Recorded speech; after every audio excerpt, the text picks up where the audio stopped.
Hello friends, welcome back to my channel Shru's Survey.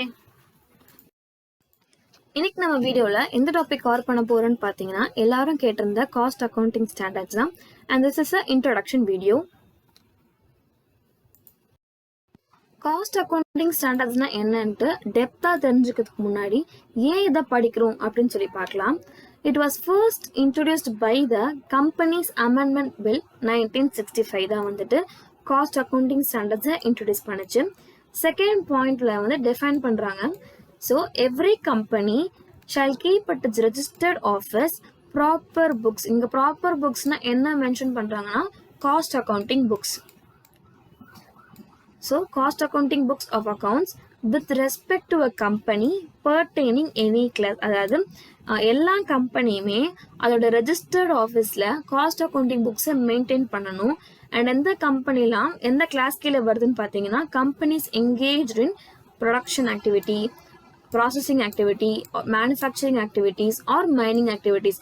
இந்த ஆக்டிவிட்டீஸ்லாம் அதை வந்து டீல் பண்ணுச்சு அப்படின்னா அது வந்து அதோட ரெஜிஸ்டர்ட் ஆஃபீஸில் ப்ராப்பர் புக்ஸ் மெயின்டைன் பண்ணணும். சச் பர்டிகுலர்ஸ் இந்த ஆக்டிவிட்டீஸ்குள்ள such particulars relating to utilization of material or labor or to other items. அதாவது இந்த ஆக்டிவிட்டீஸ் யூட்டிலைஸ் பண்ற மெட்டீரியல் ஆர் லேபர் ஆர் மற்ற ஏதாவது ஐட்டம்ஸ்கோட cost as may be prescribed. So இது எல்லாமே வந்து காஸ்ட் அக்கவுண்டிங் ஸ்டாண்டர்ட்ஸ்குள்ள உள்ளடங்கும் அப்படின்னு சொல்றாங்க.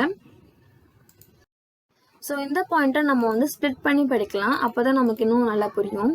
The Institute of Cost Accountants of India, recognizing the need for structured approach to the measurement of cost in manufacture or service sector. இது வரைக்கும் ஒரு பாயிண்டா வச்சுக்கோங்க. என்னன்னா இன்ஸ்டியூட் ஆஃப் காஸ்ட் அக்கௌண்டன்ஸ் ஆஃப் இந்தியாவுக்கு தெரிய வருது என்னன்னா there is a need for structured approach. எதுக்காக? Measurement of cost. ஒரு காஸ்ட் எவ்வளோ ஆகணும், என்னோட ஆக்டிவிட்டி ஃபுல்லாக கம்ப்ளீட் ஆகிறதுக்கு எனக்கு இவ்வளோ காஸ்ட் இன்கர் ஆகும் அப்படின்றது தெரிஞ்சுக்கிறதுக்கு எங்கன்னா இந்த மேனுஃபேக்சரிங் ஆர் சர்வீஸ் செக்டாரில். ஸோ இது இருக்க ஒரு point. And to provide guidance to user organisations, government bodies, regulators, research agencies and academic institutions. So இவங்களுக்குலாம் வந்து டு ப்ரொவைட் கைடன்ஸ். இது மூலமா என்ன ஆகும்? To achieve uniformity and consistency in classification. எது இல்லைனா யூனிஃபார்மிட்டி அண்ட் அதாவது கன்சிஸ்டண்டா கண்டினியூஸாக யூனிஃபார்ம்டாக எல்லாரும் ஒன்று போல இருக்கணும். அண்ட் கன்சிஸ்டன்சினா தொடர்ந்து. So in classification. கிளாசிஃபிகேஷன் என்னது? ஏக்கு இவ்வளோ அமௌண்ட் போகுது, பிக்கு இவ்வளோ போகுது, சிக்கு இவ்வளோ போகுதுன்னு I can classify easily. Measurement. So எவ்வளோ அமௌண்ட் கொடுத்துருக்கோன்ற மெஷர் பண்ணிக்கலாம். And assignment of a cost of a product. இப்போ நான் நிறைய ப்ராடக்ட் ப்ரொடியூஸ் பண்ணுறேன்னா ப்ராடக்ட் ஏக்கு எவ்வளோ போகுது அப்படின்னு கொடுக்கணும் அப்படின்னு சொல்லி I can easily assigned. And for services also. So இதை காரணமாக வச்சு தான் institute of cost accountants of India வந்து ஒரு போர்டை வந்து உருவாக்குறாங்க. அது என்ன போர்டுன்னு பார்த்தீங்கன்னா cost accounting standards board, with the objective of formulating the cost accounting standards. So cost accounting standard board தான் வந்துட்டு ஃபார்முலேட் பண்ணுவாங்க காஸ்ட் அக்கௌண்டிங் ஸ்டாண்டர்ட்ஸ். ஆனால் இதெல்லாம் பேஸாக வச்சு தான் இந்த போர்டை யார் ப்ரிப்பேர் பண்ணா? Institute of cost accountants of India தான் உருவாக்கியிருக்காங்க. ஸோ இப்போ உங்களுக்கு இந்த பாயிண்ட் நல்லா புரிஞ்சிருக்கும். இன்னும் வந்து நம்ம ஏன் காஸ்டிங் வந்து லைக் காஸ்ட் அக்கௌண்டிங் ஸ்டாண்டர்ட்ஸை படிக்கிறோம் அப்படின்னு தெரிஞ்சுக்கணும்னா, இப்போ ஒரு இடத்துல சேல் கொடுத்துட்டாங்க, ப்ராஃபிட் கொடுத்துட்டாங்க. நான் வந்து என்னோட காஸ்ட் இருந்தால் மட்டும்தான் எனக்கு எவ்வளோ ப்ராஃபிட் கெயின் ஆயிருக்குன்னே நான் வந்து கண்டுபிடிக்க முடியும். ஸோ அதுக்கு எல்லா இதுலையுமே cost is very very important. ஓகேவா? காஸ்ட் டிட்டர்மைன் பண்ணி தான் I can fix my profit ratio. அதை வச்சு தான் நம்ம வந்து எவ்வளோ சேல்ஸ் பண்ண போகிறன்றதே நமக்கு தெரியும். ஸோ இதுதான் ஒரு சிம்பிளர் டேர்ம்ஸோட definition. And who issued the cost accounting standards? யார் இன்ட்ரோடியூஸ் பண்ணா, யார் இஷ்யூ பண்ணா? காஸ்ட் அக்கௌண்டிங் ஸ்டாண்டர்ட்ஸ் போர்ட் தான் இஷ்யூ பண்ணியிருக்காங்க. அண்ட் இப்போ வரைக்குமே நமக்கு காஸ்ட் அக்கௌண்டிங் ஸ்டாண்டர்ட்ஸ் எவ்வளோ இருக்குன்னு பார்த்தீங்கன்னா 24 இருக்கு. who constituted the cost accounting standards board? So இது ரெண்டுத்துக்கும் டிஃப்ரென்ஸ் இருக்கு. இஷ்யூ பண்ணது காஸ்ட் அக்கௌண்டிங் ஸ்டாண்டர்ட்ஸ் யாருன்னா CISB. அண்ட் அந்த CISBயை வந்து ப்ரொடியூஸ் பண்ணது, அதாவது உருவாக்குனது யாருன்னு பார்த்தீங்கன்னா institute of cost accountants of India. So next வந்துட்டு காஸ்ட் ஆடிட். காஸ்ட் ஆடிட்டே நடக்குதுன்னு பார்க்கலாம். The company's rules 2014 make it mandatory for companies engaged in specified industries or meeting certain turnover criteria to conduct a cost audit. அதாவது எந்த specified இண்டஸ்ட்ரீஸ்க்கும் ஒரு சில turn over க்ரைட்டீரியாலாம் இருக்குது, அதை வந்து எக்ஸிட் பண்ணாங்க அப்படின்னா அந்த கம்பெனிஸ் எல்லாமே மேண்டேட்டரியாக காஸ்ட் ஆடிட் ஃபாலோ பண்ணணும் அப்படின்னு சொல்லிட்டு கம்பெனிஸ் ரூல்ஸ் 2014 வந்து சொல்லுது. அண்ட் இதோட அப்ஜெக்டிவ் என்ன அப்படின்னு பார்த்தீங்கன்னா is to ensure that cost records accurately reflect the cost of production, cost of sales and other related expenses. எல்லா காஸ்ட் ரிலேட்டடான எதுவுமே அக்யூரேட்டாக கரெக்டாக பர்ஃபெக்டாக இருக்குது அப்படின்றதுக்காக தான் காஸ்ட் ஆடிட் நடக்குது. இது எந்த செக்டர்னு கொடுத்துருக்காங்க, அது எங்கே ரிஃப்ளெக்ட் ஆகும்னா cost of production, cost of sales and other related expenses. Cost audit applicability இது எந்த செக்ஷனுக்குள்ள கவர் ஆகுதுன்னு பார்த்தீங்கன்னா section 148 of the companies act 2013 contains provisions relating to the cost records and cost audit applicability under the companies act. So இதில் எந்த act செக்ஷனுக்குள்ள cover ஆகுதுன்னா section 148 of the companies ஆக்ட்குள்ள கவர் ஆகுது. அண்ட் அப்ளிகபிலிட்டி அப்படின்னு பார்த்தீங்கன்னா அதில் வந்து 2 டைப்பாக பிரிப்பாங்க பேசிக்காக. என்னன்னா table A and table B அப்படின்னு சொல்லிட்டு. டேபிள் ஏல எந்தெந்த செக்டர்ஸ்லாம் கவர் ஆகும்னா ரெகுலேட்டட் செக்டர்ஸு. ரெகுலேட்டட் செக்டர்ஸ் அப்படின்னா என்னன்னு உங்களுக்கு டவுட் வரும். அதெல்லாம் ஒன்றுமே கிடையாது.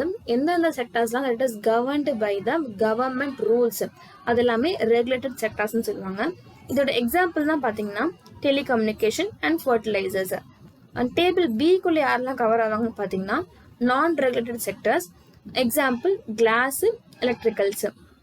ஸோ இதுக்கோட டெஃபினேஷன் என்னன்னு பார்த்தீங்கன்னா எந்தெந்த செக்டர்ஸ்லாம் வந்து that is not covered by the government ரூல்ஸோ அவங்க எல்லாமே நான் ரெகுலேட்டட் செக்டர்ஸ்.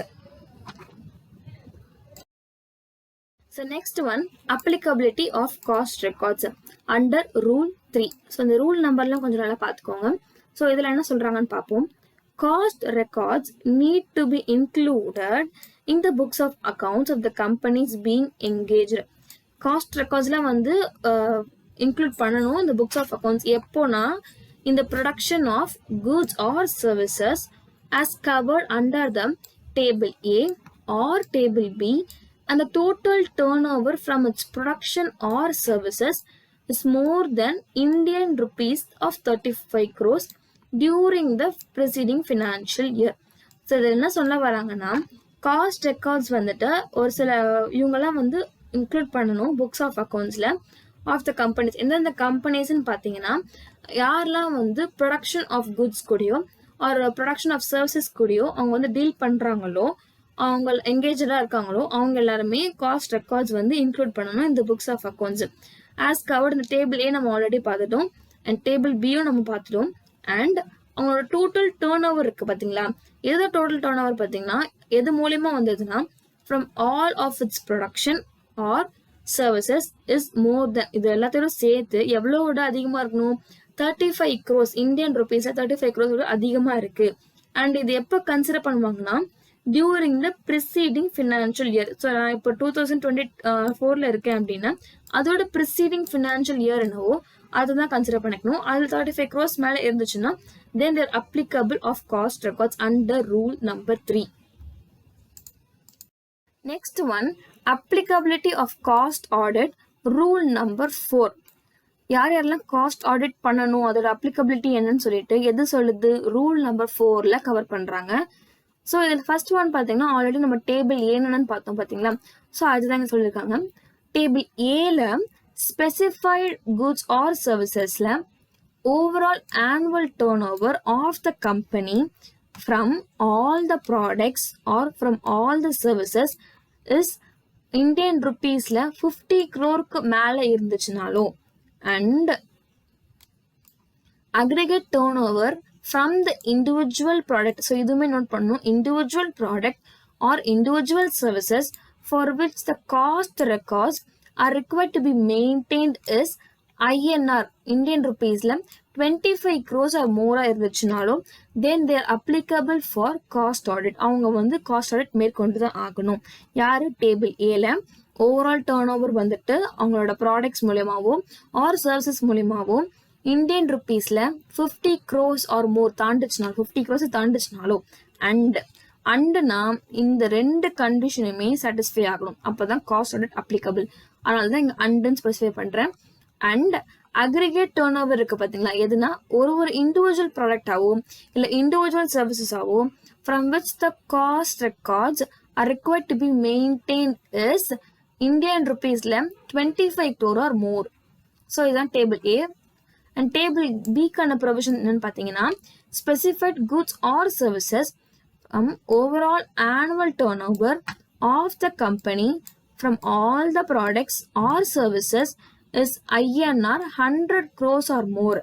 And இங்கேயும் அதே same. And aggregate turnover from the individual product and individual services for which the cost records are required to be maintained is INR 35 crores or more. So எல்லாமே same தான், but amount மட்டும் இங்கே differ ஆகுது. இங்கே 50 crore, இங்கே 100 crore or more, இங்கே வந்து 25 crore or more, இங்கே வந்து 35 crore or more. அண்ட் இதோட அந்த டேர்ன் ஓவர்லாம் நம்ம எங்கே போய் கால்குலேட் பண்ணணும்னு பார்த்தீங்கன்னா, it must be noted that for the purpose of examination of applicability of cost audit, the immediately preceding financial year turnover is ascertained is to be considered. அதாவது previous இயரோட financial turn தான் நான் வந்து இதுக்கு consider பண்ணணும் அப்படின்னு சொல்கிறாங்க. That is 50 crore or more தாண்டுச்சா இல்லையான்றது என்னோட preceding financial year turn வச்சு தான் நான் வந்து கன்சிடர் பண்ணுவேன். ஸோ ஃபர்ஸ்ட் அப்ளிகபிலிட்டி பார்த்துருவோம்ல. இப்போ நான் அப்ளிகபிலிட்டி ஆஃப் காஸ்ட் ஆடிட் யாராருக்கலாம் நான் அப்ளிகபிலிட்டி அப்படின்னு பார்த்தீங்கன்னா, the companies which are covered under Rule 3 are not required to get their cost records audited in case of the following situation. அதாவது இந்த ரூல் 3ல கவராக இருந்தாலும் or not required to their cost records வந்து audit பண்ண தேவையில்லை in case of the following situations.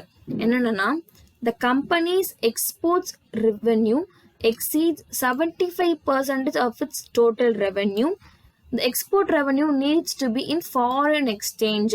அதாவது company export பண்ணுறாங்களே அது மூலிமா வர இன்கம், அதாவது ரெவென்யூ வந்துட்டு 75% விட மேலே இருக்குது. அதோட டோட்டல் ரெவென்யூலேருந்து 75% மேலே இருக்குது, எக்ஸீட் ஆகுது அப்படின்னாலும் இந்த export revenue needs to be in foreign exchange or the company which is operating from the special economic zone.